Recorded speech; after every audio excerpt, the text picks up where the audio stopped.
Hello and welcome to day number 185, July 4th, United States Independence Day. I am so grateful for the freedom to read my Bible wherever I want to without being persecuted. Thank you so much for all the sacrifices to those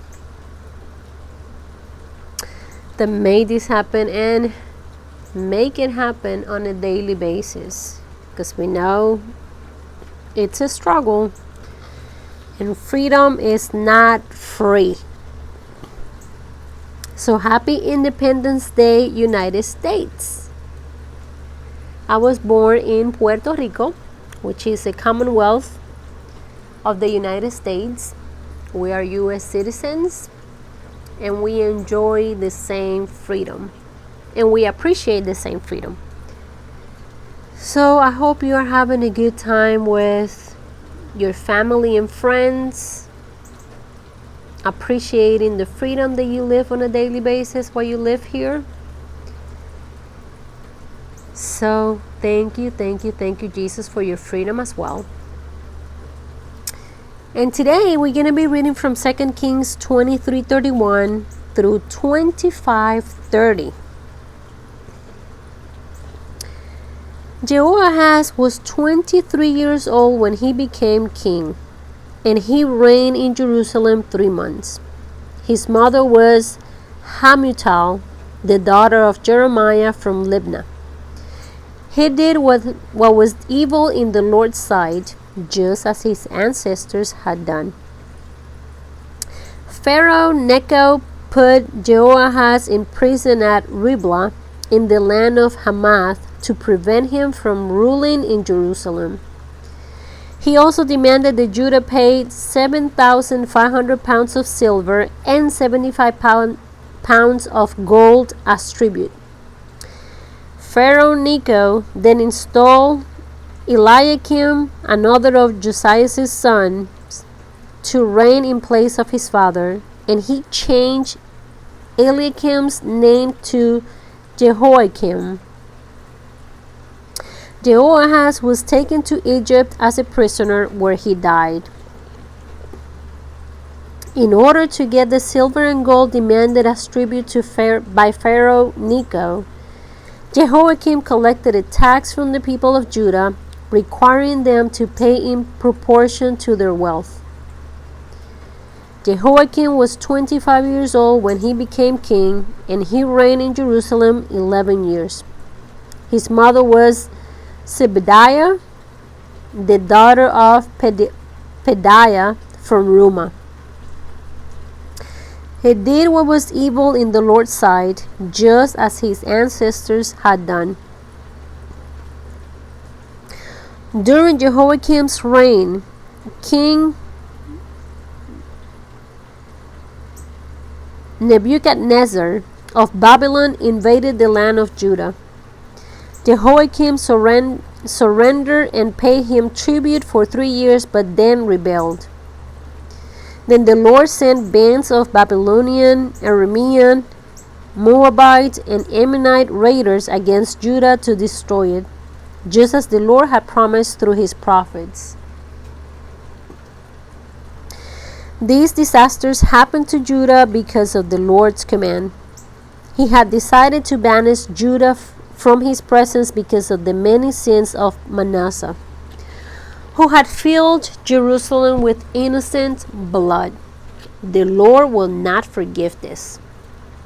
The rest of the events in Jehoiakim's reign and all his deeds are recorded in the book of the history of the kings of Judah.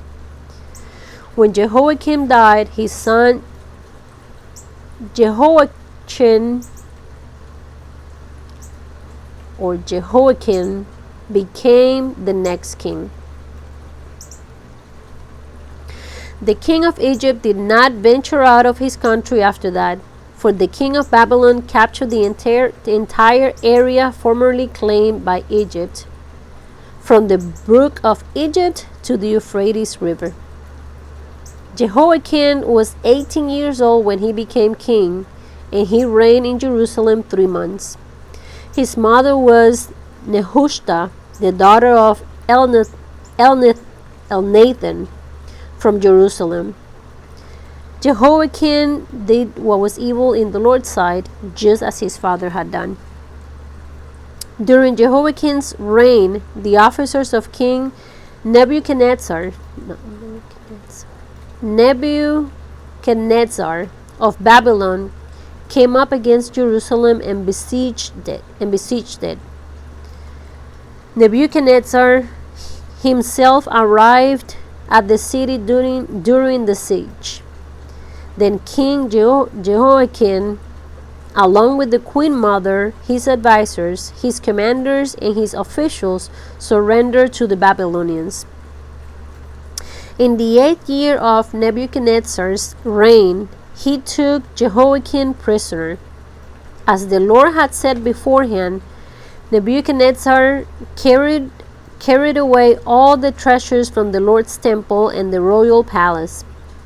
He stripped away all the gold objects that King Solomon of Israel had placed in the temple. King Nebuchadnezzar took all of Jerusalem captive, including all the commanders and the best of the soldiers, craftsmen, and artisans, 10,000 in all. Only the poorest people were left in the land.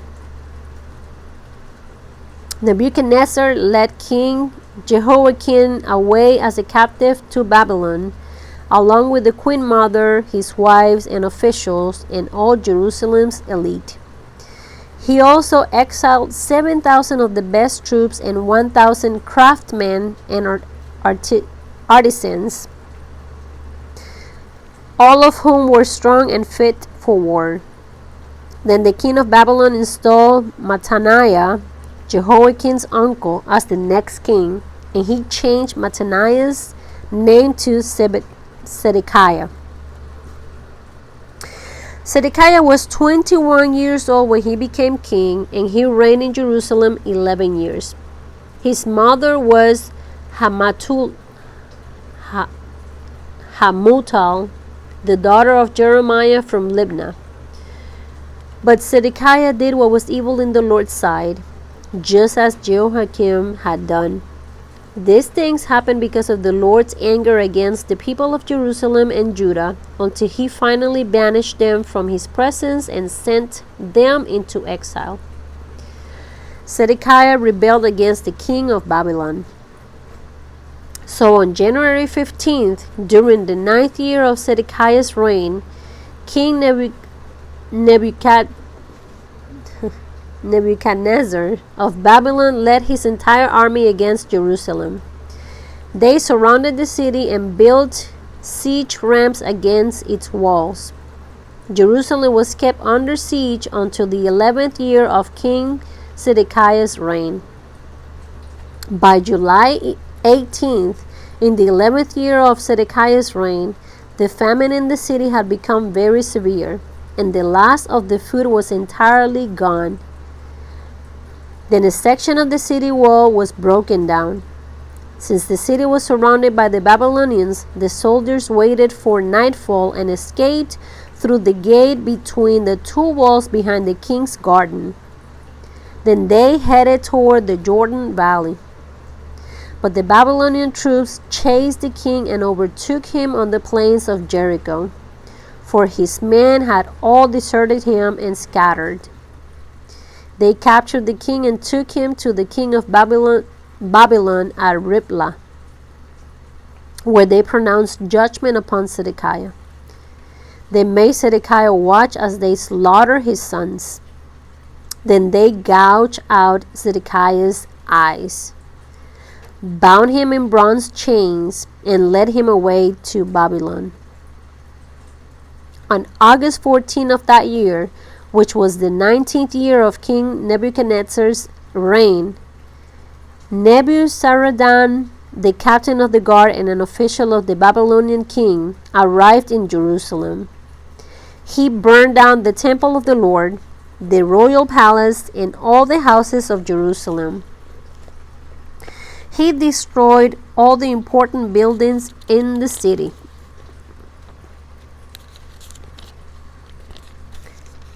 Then he supervised the entire Babylonian army as they tore down the walls of Jerusalem on every side. Then Nebuzaradan, the captain of the guard, took as exiles the rest of the people who remained in the city. The defectors who had declared their allegiance to the king of Babylon and the rest of the population.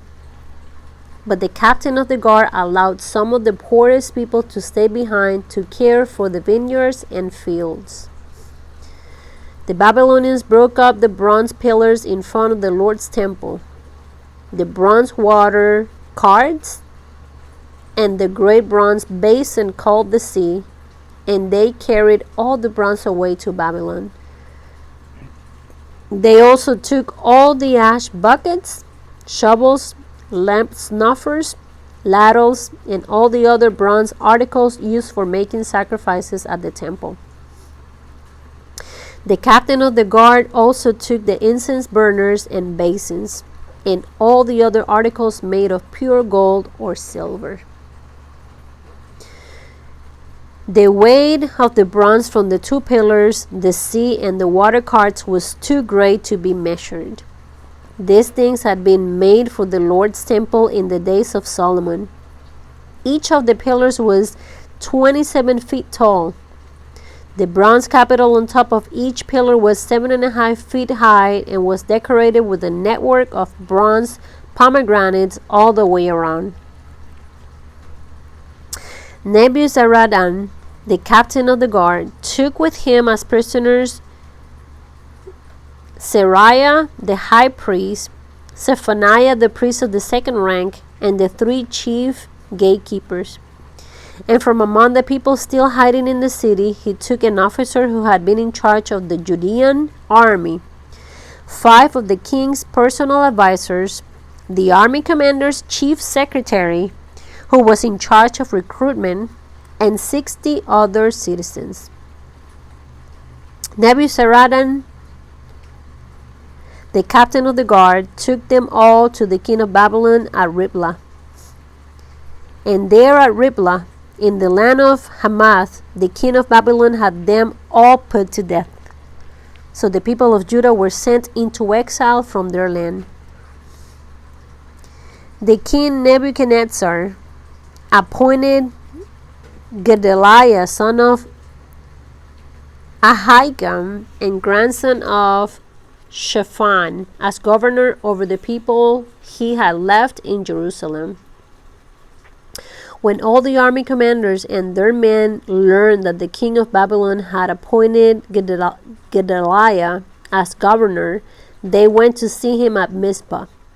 This included Ishmael, son of Nethaniah, Johanan, son of Kareah, Seraiah, son of Tanhumeth, the Netophite, Jezaniah, son of the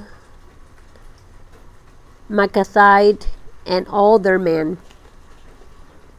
Gedaliah vowed to them that the Babylonian officials meant them no harm. Don't be afraid of them. Live in the land and serve the king of Babylon, and all will go well for you, he promised. But in mid-autumn of that year, Ishmael, son of Nethaniah and grandson of Elishama, who was a member of the royal family, went to Mizpah with 10 men and killed Gedaliah. He also killed all the Judeans and Babylonians who were with him at Mizpah.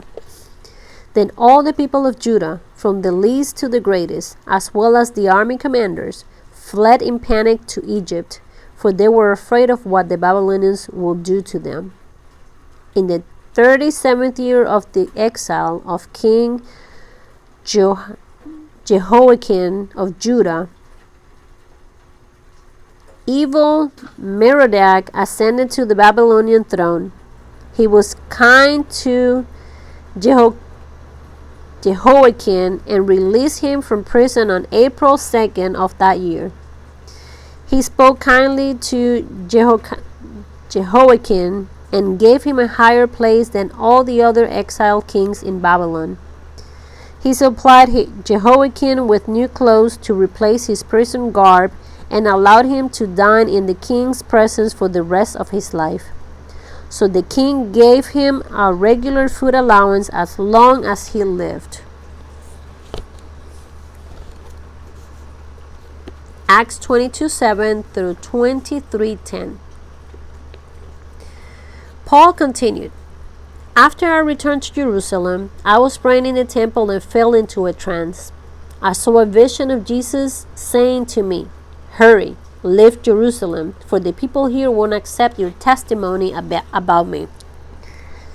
But Lord," I argued, "they certainly know that in every synagogue I am in prison and beat those who believed in you. And I was in complete agreement when your witness Stephen was killed. I stood by and kept the coats they took off when they stoned him." But the Lord said to him, "Go, for I will send you far away to the Gentiles." The crowd listened until Paul said that word. Then they all began to shout, "Away with such a fellow! He isn't fit to live." They yelled, threw off their coats, and tossed handfuls of dust into the air. The commander brought Paul inside and ordered him lashed with whips to make him confess his crime. He wanted to find out why the crowd had become so furious.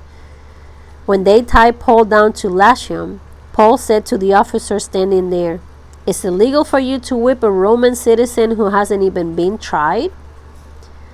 When the officer heard this, he went to the commander and asked, "What are you doing? This man is a Roman citizen."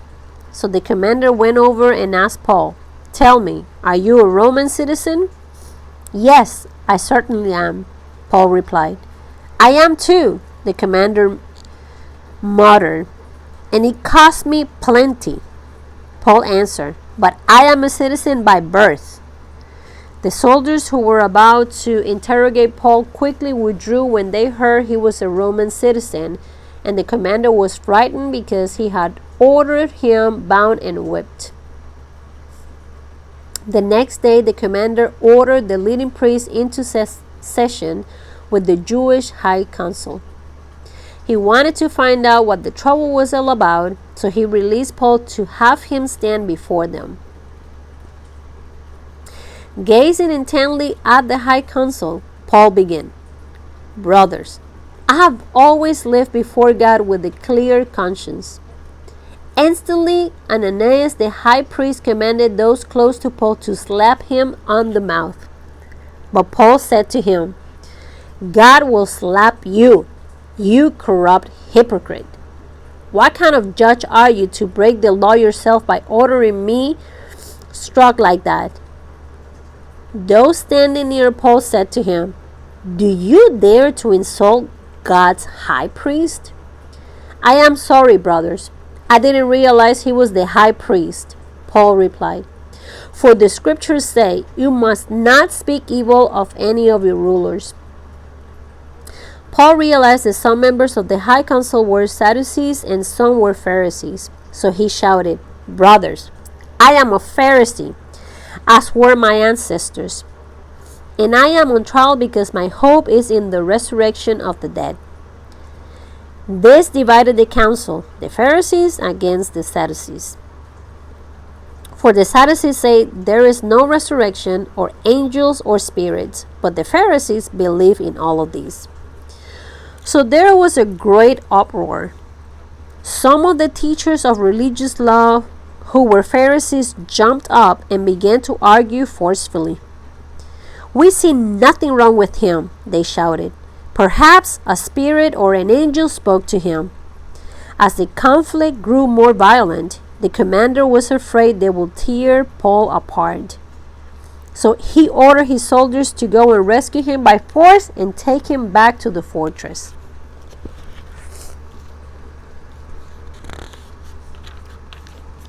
Psalm 2, 1 through 12. Why are the nations so angry? Why do they waste their time with futile plans? The kings of the earth prepare for battle. The rulers plot together against the Lord and against his anointed one. Let us break their chains, they cry, and free ourselves from slavery to God. But the one who rules in heaven laughs. The Lord scoffs at them. Then in anger he rebukes them, terrifying them with his fierce fury. For the Lord declares, I have placed my chosen king on the throne in Jerusalem, on my holy mountain. The king proclaims the Lord's decree. The Lord said to me, You are my son. Today I have become your father. Only ask, and I will give you the nations as your inheritance, the whole earth as your possession. You will break them with an iron rod and smash them like clay pots. Now then, you kings, act wisely. Be warned, you rulers of the earth. Serve the Lord with reverent fear and rejoice with trembling. Submit to God's royal Son, or he will become angry and you will be destroyed in the midst of all your activities. For his anger flares up in an instant, but what joy for all who take refuge in him. Proverbs 18:13. Spouting off before listening to the facts is both shameful and foolish. Oh, those Proverbs. I think this psalm, it's pretty perfect for 4th of July, Independence Day. Don't you think? I do. Well, anyways, I'll let you go so you can go and have an amazing time with your family and friends, or if you're just off, rest. And I will see you tomorrow. And we're going to be in North Carolina, so I'll be reading from there. God bless you.